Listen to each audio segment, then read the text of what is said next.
Assalamualaikum warahmatullahi wabarakatuh. Perkenalkan, saya Dara Soleha dengan NPM 2019 125 01001 dari kelas R5I Universitas Indraprasta PGRI. Pada kesempatan kali ini, saya akan menjelaskan kembali salah satu materi pelajaran Perencanaan Pengajaran Bahasa Inggris atau yang disingkat PPBI dengan judul Sumber Belajar dan Pengembangan Bahan Ajar. Untuk materi ini, harapan kedepannya adalah mahasiswa memahami pengertian sumber belajar dan bahan ajar dalam proses pembelajaran. Kemudian mahasiswa mampu menentukan dan mengidentifikasi sumber belajar dan bahan ajar yang dapat digunakan dalam perencanaan atau merancang pembelajaran. Dan yang terakhir adalah mahasiswa mampu mengembangkan bahan ajar yang ada dengan optimal. Selanjutnya adalah pengertian sumber belajar.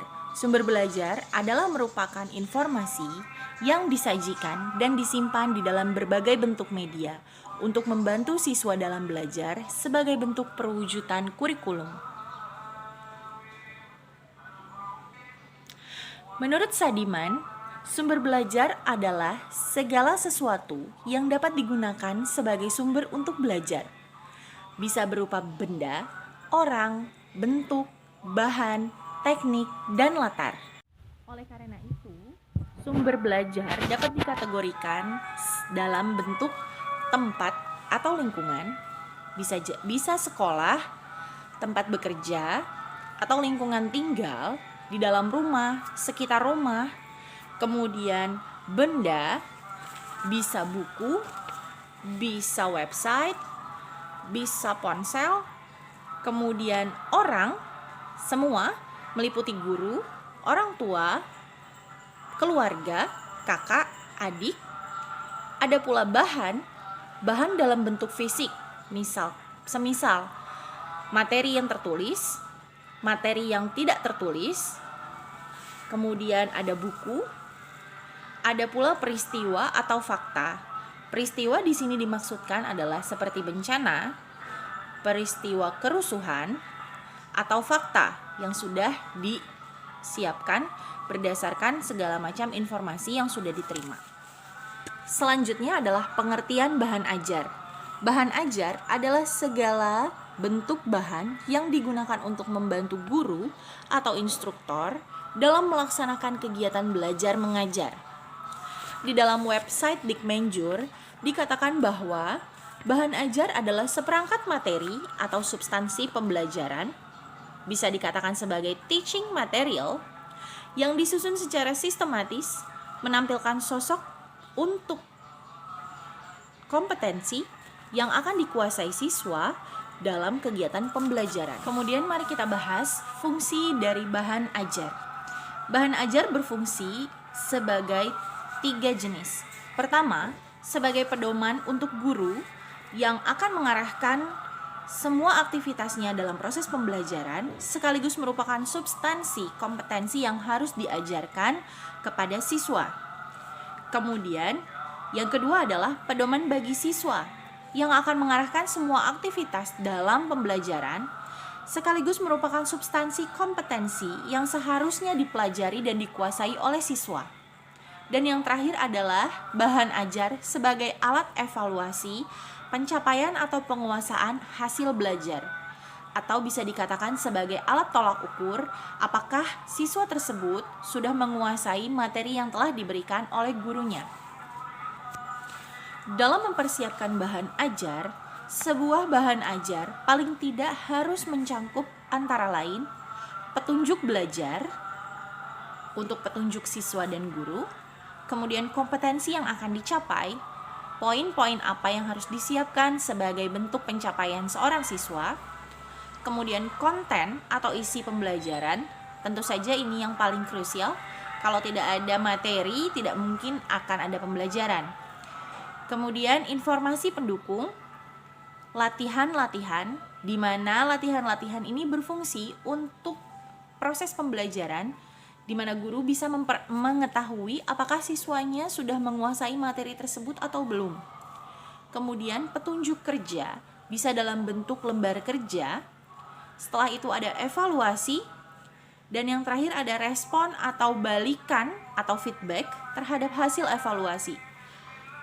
Di bagian respon atau balikan atau feedback ini, biasanya guru akan kembali membimbing siswa-siswanya untuk memperbaiki kesalahan-kesalahan yang setelah dilakukan di dalam pelatihan-pelatihan sebelumnya, dan akan terus membimbing siswa-siswa agar siswa-siswanya dapat mengerjakan latihan-latihan dengan baik sesuai dengan kompetensi yang sudah diajarkan.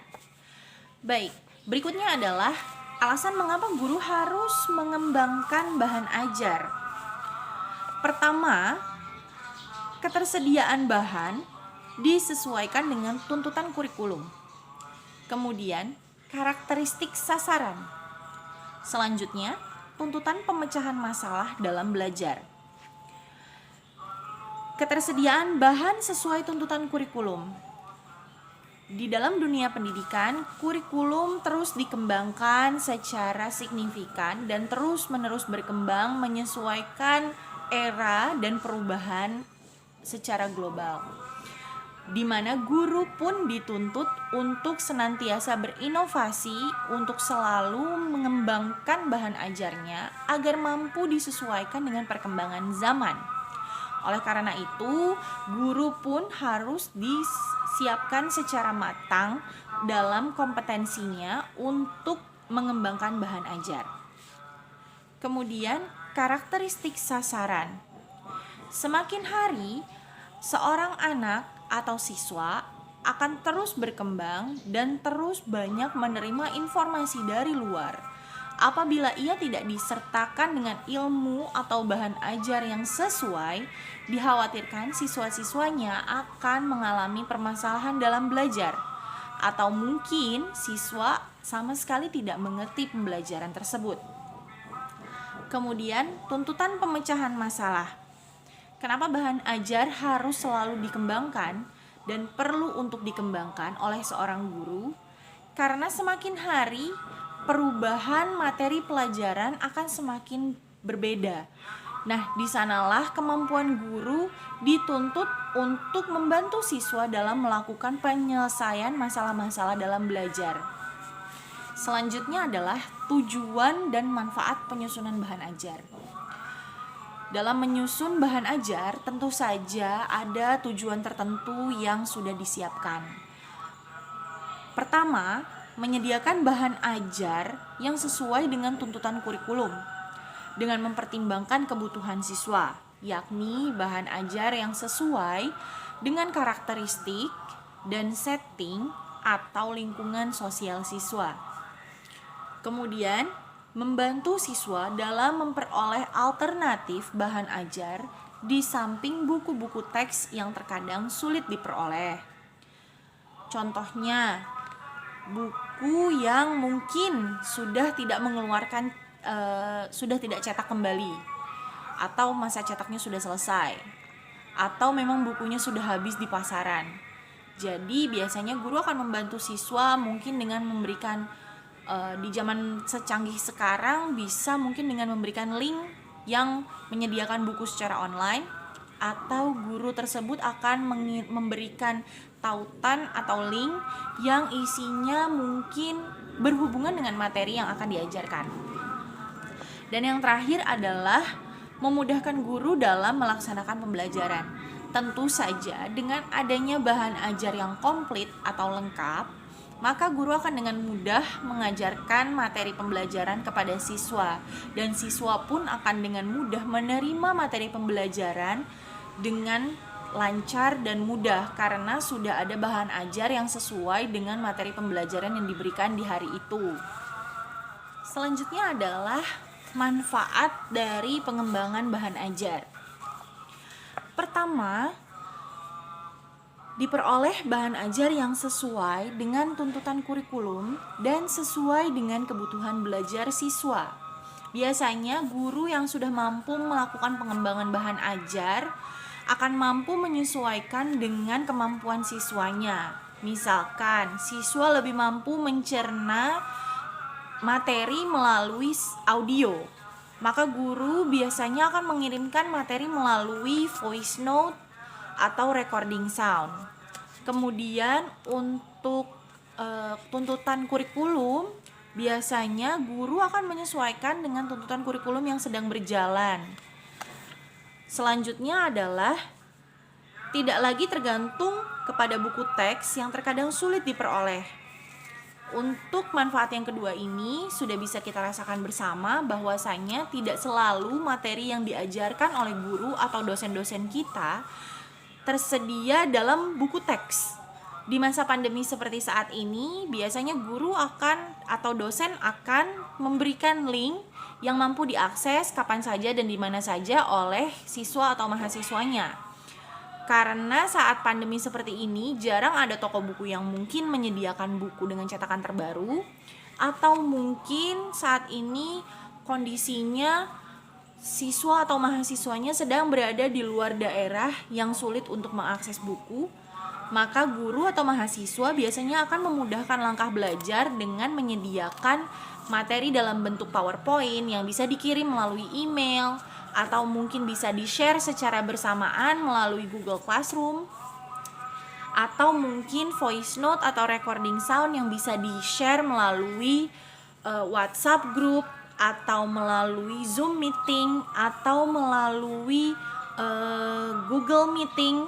Di sana materi-materi tersebut dapat dipelajari secara bersama-sama dan di mana saja serta kapan saja.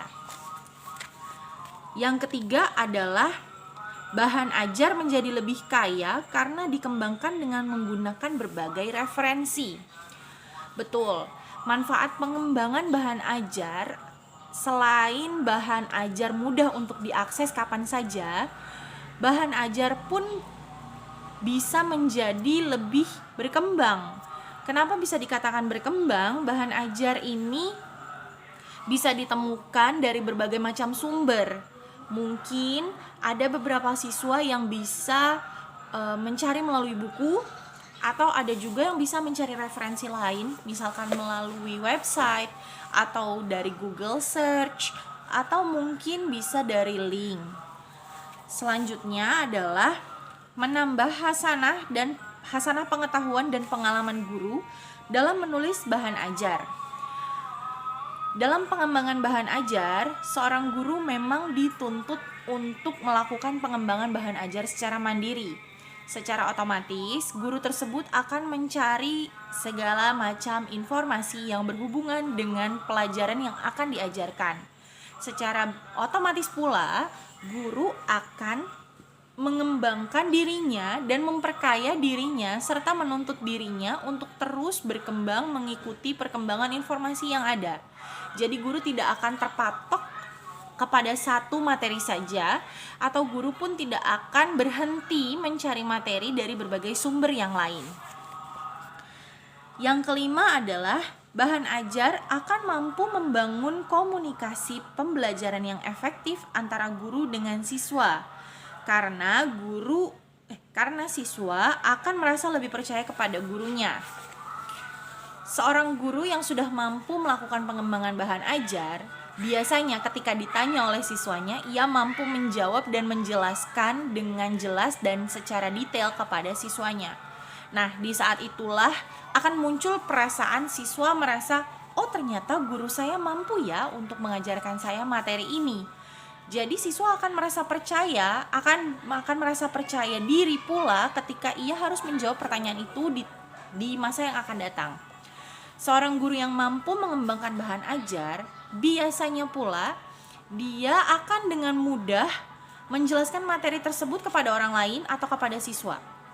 Nah, dari sana siswa pun akan merasa percaya diri dan siswa pun akan merasa ilmu yang dia miliki adalah ilmu yang baik dan ilmu yang bagus karena itu dari seorang guru yang mampu memberikan materi dan jawaban yang tepat sesuai pertanyaannya, dan itu akan memunculkan perasaan kepuasan tersendiri dari seorang siswa dan bangga kepada gurunya. Karena manfaat pengembangan bahan ajar itu sangat banyak dan bervariasi, maka siswa juga mendapatkan manfaat dari pengembangan bahan ajar tersebut. Salah satunya, kegiatan belajar menjadi lebih menarik dan tidak monoton. Kenapa demikian? Karena guru yang mungkin masih kurang kemampuannya dalam mengembangkan bahan ajar akan hanya berpatok kepada satu sumber belajar, yaitu buku. Sedangkan di zaman yang sudah modern dan secanggih sekarang, banyak pelajar, siswa maupun mahasiswa yang lebih tertarik mencari informasi atau sumber belajar melalui bahan ajar seperti website, link internet, atau mungkin menonton video atau mendengarkan audio, karena itu jatuhnya lebih menarik dan siswa tidak merasa bosan. Kemudian siswa akan lebih banyak mendapatkan kesempatan untuk belajar secara mandiri dan mengurangi ketergantungannya kepada guru. Di sini bukan berarti pelajar atau siswa ataupun mahasiswa tidak memerlukan bantuan guru atau dosennya. Namun, di saat bahan ajar sudah mudah untuk didapatkan, siswa akan lebih mudah pula untuk mengakses bahan ajar tersebut sebagai sumber belajarnya. Dan secara otomatis, dia pun akan lebih sering mencari informasi sendiri secara mandiri. Dan disitulah yang dapat dikatakan mengurangi ketergantungan terhadap guru ataupun dosen. Walaupun ketika ada materi yang sekiranya sulit untuk dipahami atau sangat sukar untuk dipelajari, siswa atau mahasiswa akan tetap bertanya kepada guru atau dosennya. Dalam mengembangkan bahan ajar, terdapat beberapa prinsip yang harus dipegang. Pertama, mulailah dari yang mudah untuk memahami yang sulit, dari yang konkret untuk memahami yang abstrak. Ini dimaksudkan adalah siswa akan lebih mudah memahami sesuatu konsep apabila penjelasannya dimulai melalui dari yang lebih mudah atau sesuatu yang konkret atau jelas, sesuatu yang nyata yang ada di lingkungan mereka. Contoh, kita akan membahas mengenai konsep sepak bola. Mulailah siswa diajak untuk mengenai berbicara tentang sepak bola, mulai dari bolanya, sepatunya, kemudian gawangnya, jumlah pemainnya. Setelah mereka membahas itu sebagai brainstorming, maka bisa kita mulai ajak bicara tentang berbagai jenis sepak bola.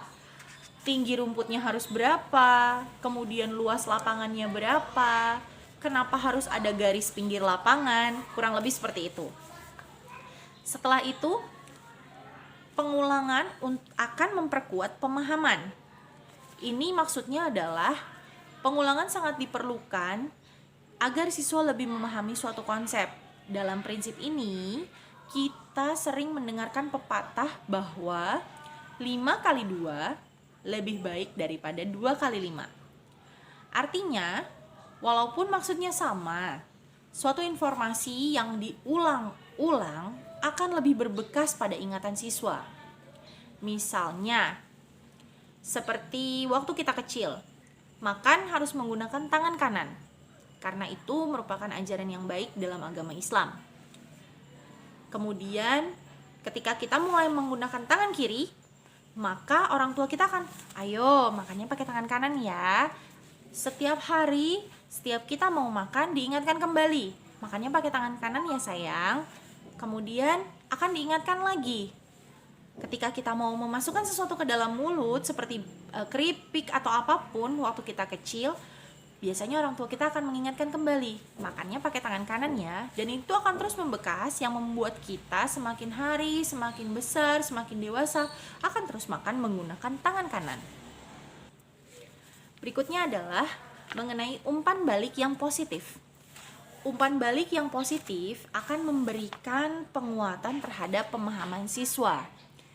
Di sini maksudnya apa ya? Semisal kita mendapati siswa atau mahasiswa yang mendapatkan nilai tidak begitu baik, namun cukup baik, karena mungkin dia menemukan beberapa kesulitan dalam materi pembelajaran, kita tidak bisa untuk mengatakan langsung, kamu gimana sih, gagal nih materi kamu. Tapi tidak bisa seperti itu. Itu akan membuat siswa merasa tertekan, merasa down, yang akhirnya membuat dia tidak mau lagi melakukan pembelajaran. Jadi kita harus menggunakan umpan balik yang positif. Seperti apa sih umpan balik yang positif? Umpan balik yang positif adalah ketika siswa sudah melakukan sesuatu berdasarkan kemampuannya sendiri dengan berhasil, walaupun mungkin hasilnya tidak begitu memuaskan bagi kita gitu ya, yang sudah merasa mampu, kita bisa terus memberikan semangat kepada dia dengan berkata, iya betul, jawabannya seperti itu, cara kamu baik, kamu pintar ya ternyata, atau misalnya kamu baik nih penilaiannya, bagus nih tulisan kamu, boleh yuk. Tapi di saat kita memberikan umpan balik, jangan pula kita terlena atau membuat mereka terlena dengan tidak mengingatkan di mana kesalahannya. Jadi kita bisa terus memberikan umpan balik yang positif dengan pujian, namun tetap memberikan dan menjelaskan di sini loh ada yang kurang. Tapi jangan langsung menyalahkan kamu salah di bagian ini. Tidak seperti itu. Jadi kita tetap bisa memberikan pemberian pemahaman kepada mereka dengan cara, tulisan kamu sudah baik, kamu pintar di bagian ini, betul sekali jawaban kamu, sangat baik ya, sangat rapi.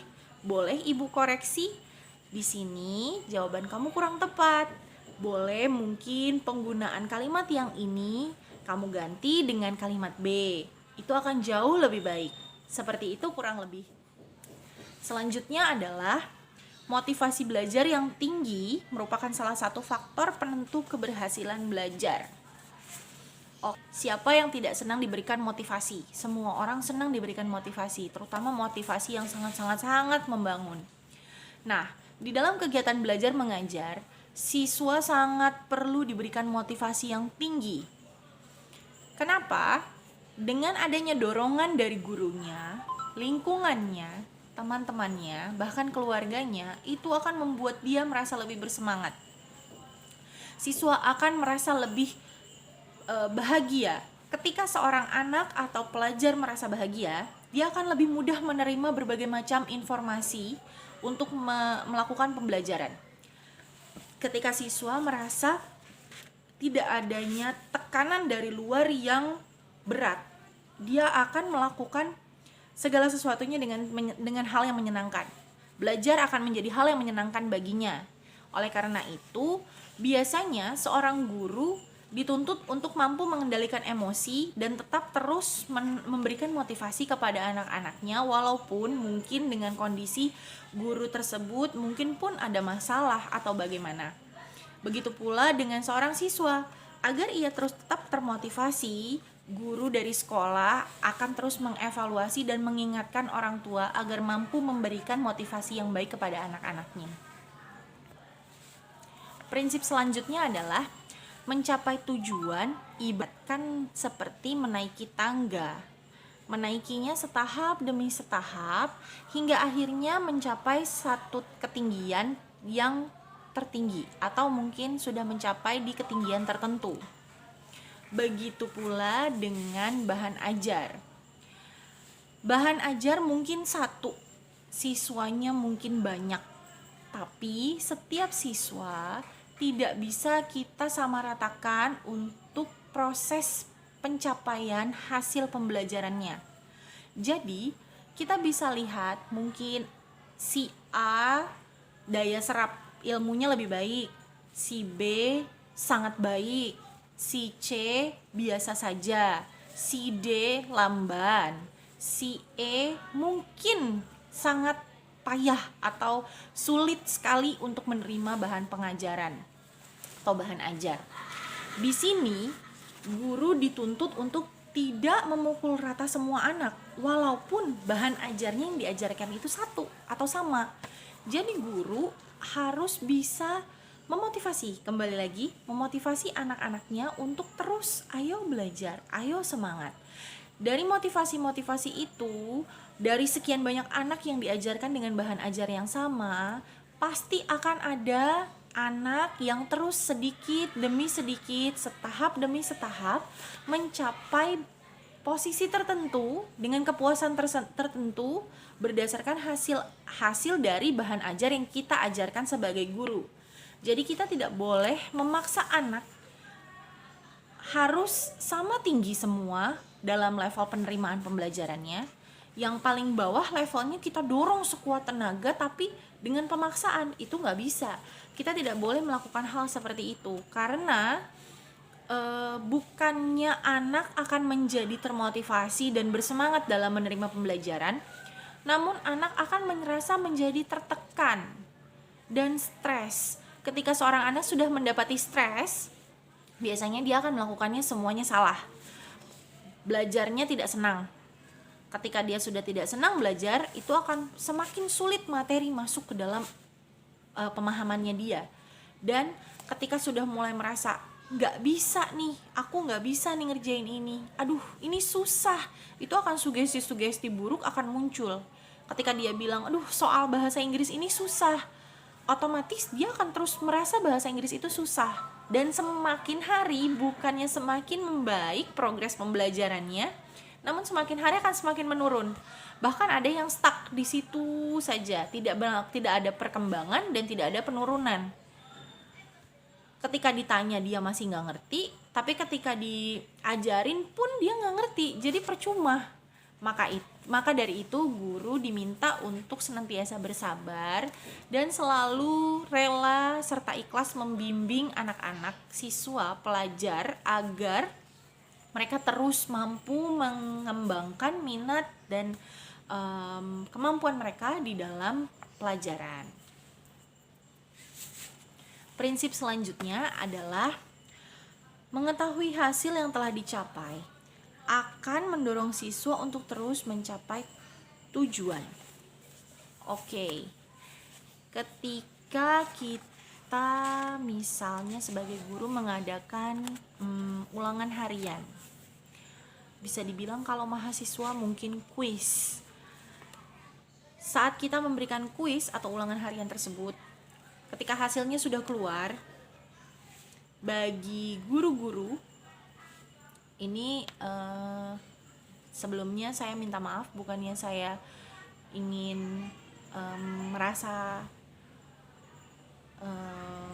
terlihat pintar atau bagaimana. Ini untuk pribadi saya juga, insya Allah.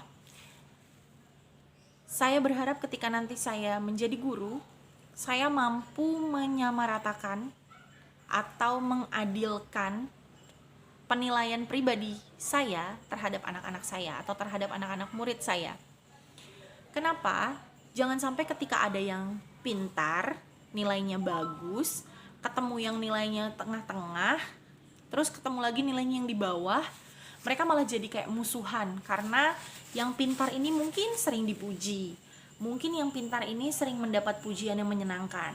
Nah, yang di tengah-tengah ini merasa, bu guru ini jarang muji saya, mungkin nilai saya biasa-biasa aja. Terus yang paling bawah merasa, ngapain, gak penting juga dapat pujian dari bu guru, karena bu guru gak pernah muji saya, walaupun apapun hasil yang saya dapat. Itu sering terjadi dan itu merupakan pengalaman pribadi saya juga.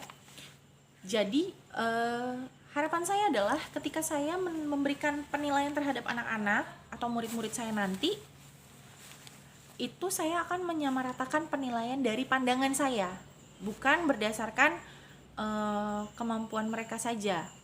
Jadi gini, kalau misalnya memang nilai mereka itu terbatas, ada yang di tengah, ada yang di bawah, kita tetap mendukung yang di tengah dan yang di bawah untuk terus naik ke atas.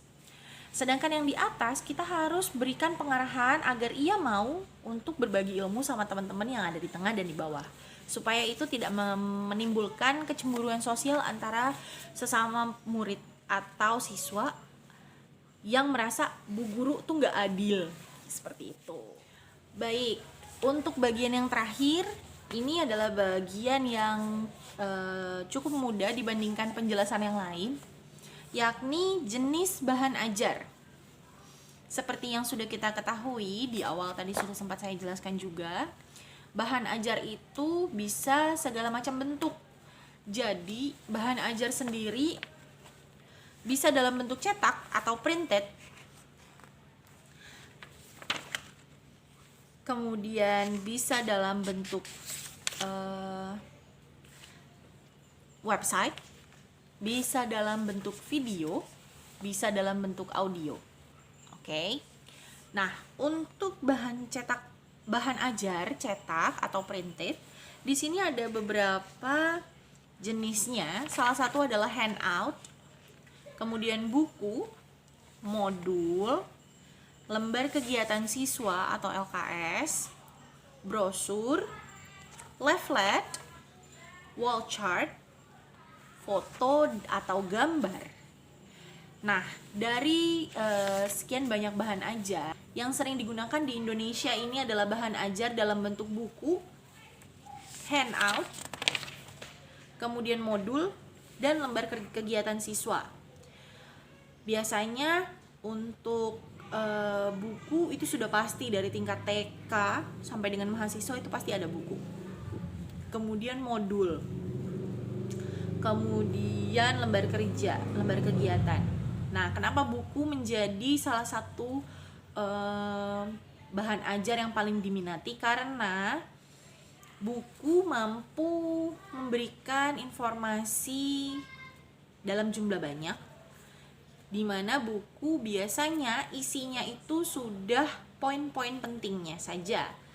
Pengertian, penjelasan, tujuan, manfaat, contoh, jenis-jenis itu sudah pasti ada dalam buku. Kemudian karena buku itu ukurannya besar, jadi gampang dibawa-bawa kemana-mana, kelihatan. Nah, kelemahannya adalah kalau buku mudah basah, tercoret-coret, mudah sobek, kadang pun mudah hilang. Apalagi kalau belum dapat dikasih nama bukunya. Kemudian kalau untuk modul, beberapa sekolah dan beberapa universitas sudah menyediakan modul. Modul ini biasanya dapat diakses melalui website resmi universitas dengan menggunakan data diri mahasiswanya. Modul-modul ini biasanya juga disediakan dalam bentuk CD atau DVD, atau mungkin yang sekarang bisa diakses juga melalui Google Drive. Modul-modul tertulis dan modul pun ada dalam bentuk audio. Modul dalam bentuk audio. Kemudian kalau lembar kerja siswa, sebelum masa pandemi banyak guru dan dosen yang masih memberikan lembar kerja mahasiswa atau siswa secara tertulis. Namun untuk masa pandemi saat ini, menurut sepenglihatan saya sejauh ini sudah mulai beralih lembar kerjanya melalui Google Classroom atau melalui website Moodle. Ada pula yang menggunakan Google Form lembar kerjanya. Jadi siswa akan diberikan soal di mana siswa bisa mengerjakan melalui online lembar kerjanya, dan modul pun bisa tersedia secara online. Sekiranya begitu penjelasan dari saya mengenai sumber belajar dan pengembangan bahan ajar saat ini. Semoga bermanfaat, semoga penjelasan saya mudah dipahami. Mohon maaf apabila ada kekurangan dari penyampaian saya. Kemudian saya juga minta maaf apabila penyampaian saya belum begitu sempurna karena saya sendiri juga masih belajar. Sebelumnya saya juga ingin menyampaikan bahwasanya apapun yang saya sampaikan di dalam video ini itu semua juga saya sertakan dengan sumber belajar. Jadi saya tidak serta-merta menyampaikan itu melalui lisan saya secara kosong tanpa ada sumber yang tepat. Saya juga disertakan dengan buku dan saya juga disertakan dengan informasi melalui internet. Sekian dari saya, mudah-mudahan bermanfaat. Wabillahi taufiq wal hidayah. Wassalamualaikum warahmatullahi wabarakatuh.